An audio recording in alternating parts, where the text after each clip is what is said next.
Thank you. Any questions? Yes? So how is this sort of layout compared to a hospital setup where you have a labor delivery room and a postpartum room? Where does the postpartum? There is no There postpartum. is no, you go home after you. You go home 6 to 8 And hours. then your midwife comes and finds you. Yes.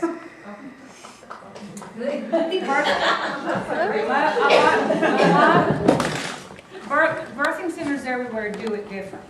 No one stays because it's, the main thing about a birth center is that essentially it's like a home birth. The difference is that you're at my house instead of your house. And so you are not, it's not set up unless we create that you stay 24 hours or whatever. That it's not designed for that because of staffing and everything else, and food, et cetera, et cetera, et cetera. It's a whole nother ballgame. A lot of birthing centers, they have the staff that does home visits in 2 days. Some of them have them come in for a 2-day visit. It varies how you accommodate that, but they're not sent home and left, so to speak. You know, there's always the phone, there's always follow-up. Because like with ROGAM and PKU and all those sorts of things that are law, which have to be offered, they're done by the follow-up. In North Carolina, they have an RN that goes and makes the home visit, and then they notice about bilirubin and stuff like that, because, you know, these are ongoing things that need to be followed up. And so it's different everywhere, and we can create what we want, but ordinarily, people go home in 6 to 8 hours. Sometimes they have to stay a little bit longer, 10 or 12 hours, but usually no one stays 24. If they do, it will be a lot. I mean, it's just different. I mean, not necessarily because of the space or whatever. It has to do with the birthing center rules and regs and the concept.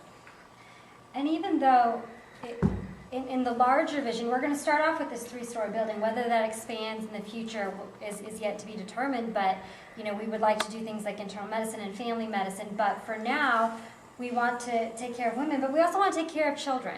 So we are going to have a pediatric suite as well, and so you would follow up with your child. You could bring your child back for that PKU test and the first newborn visit the next day, or you could go to your own pediatrician in your own community.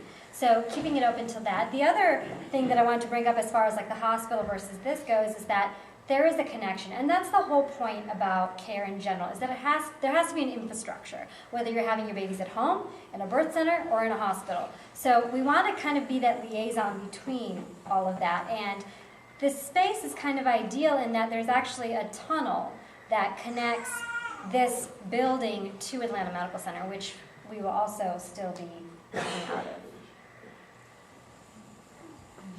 But most birthing centers are not that close to a hospital.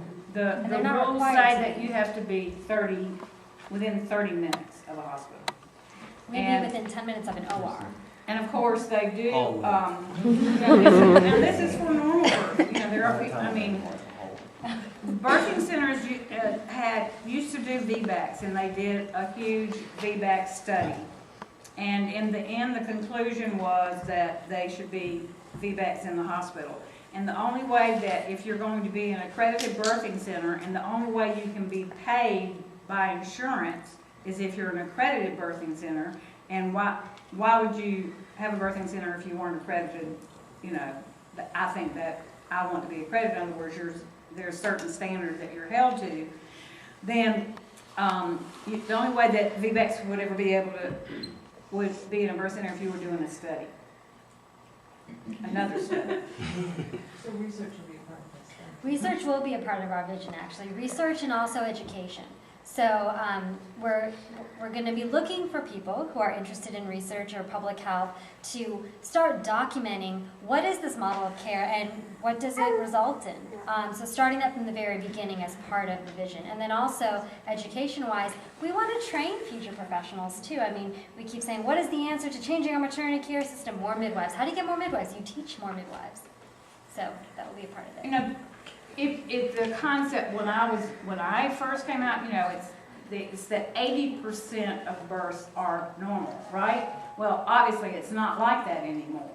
But it still is that fact. It's still there. But because of the way our system has medicalized birth and made it something that's a medical event instead of a normal physiologic event, we've gotten away from that. So there are a lot of women that get risked out of a birth center. You know, they are not candidates. They have to have a hospital delivery. Because the whole thing is that you want to have good outcomes. You don't want everybody to say, well, I knew that, you know. So I didn't finish it. You know, we want it to show that birth can be wonderful and great, and it doesn't have to be in a hospital. But we also have to risk a lot of people out. But what will happen, I think, is that, just to dovetail into Anjali's point, is that if we truly are able to document and demonstrate safety, normalcy, reproducibility, then I can see this vision leapfrogging across other states into other cities. And because there's about 284 birth centers in the country, and that's increasing, I believe. But we need to leapfrog that number to counter the way births are treated, or pregnancy is actually treated, postpartum events are treated, to make it more normalized. Mm-hmm. Now it's kind of like a manhunt for something that's wrong. I think what's working well with the model that we're working on, me working with InTown, is that there is no high risk anymore. So patients want midwifery style of care, they're not going to be risked out to an OB.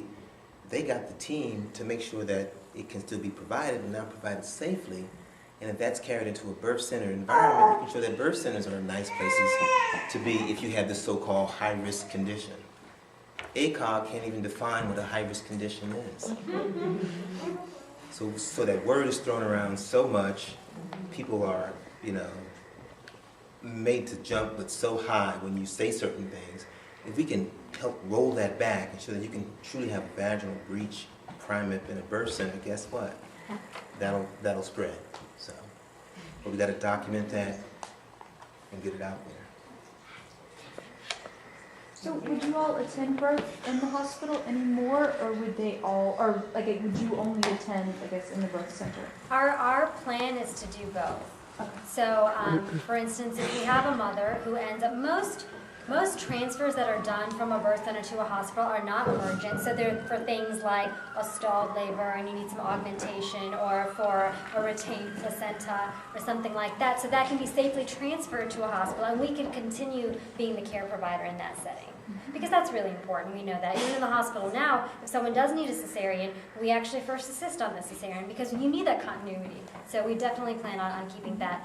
That being said, how are you going to handle if your midwife's in the hospital and you have another patient in the birth center? So we'll work out those details. We'll have little pods of midwives and 2 midwives on call, and we'll figure it out.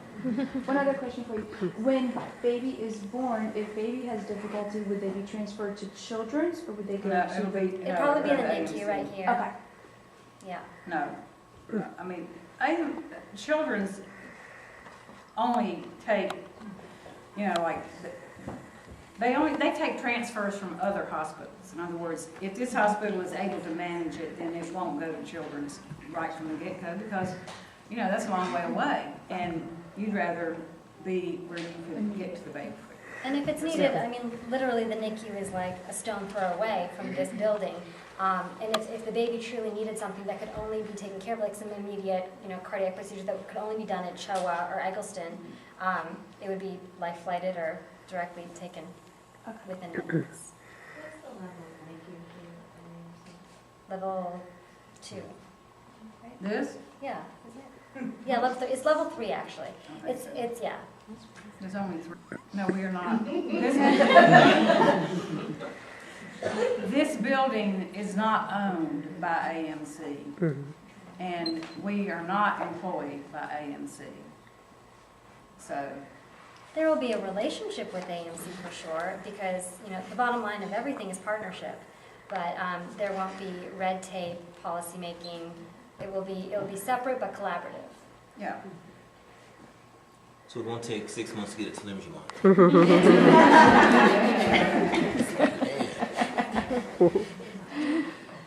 Any other questions about what has already transpired? Well, we're at a very critical point in the program because we do have to acknowledge 2 organizations and 3 individuals specifically. The 2 organizations is the Georgia Birth Network and ICANN Atlanta, International Cesarean Awareness Network Atlanta.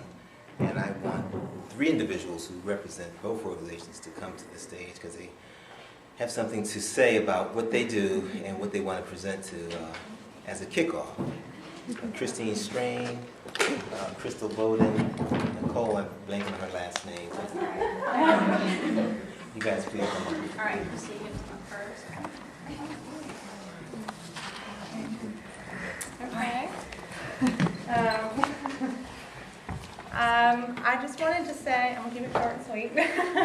Introduce yourself so that. Okay, I'm sorry. I'm Crystal Bowden. I'm the president of the Georgia Birth Network and also a subscriber of ICANN of Atlanta. And I'm Christine Strain. I'm the treasurer of Georgia Birth Network, and I'm the webmaster of ICANN of Atlanta.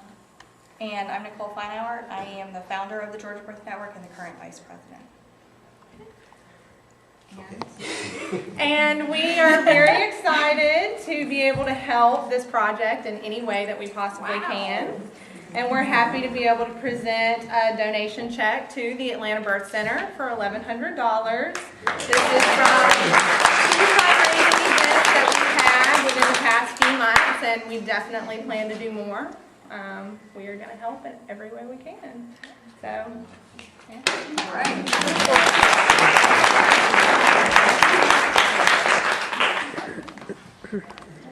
Because when we started to look at that process, it looked like it was a little daunting and required some full-time employment to get it done, but doable. There's another committee we want to try to get formulated where we're looking at how do we keep this information going, how do we stay in touch with the community, web hosting, web marketing, if you will. And there's one more committee Okay, healthcare, partnering with everybody. Other professionals. Doulas, acupuncturists, chiropractors, aromatherapists, et cetera, So I think, unless someone else has some other comments to make, we want to break up into small groups and pick the group of your liking, if you will. I guess we got to identify where they should be. And really try to get those groups to kind of maybe troubleshoot something for about 10, 15 minutes, and then we're going to come back together after that and see how we can move forward.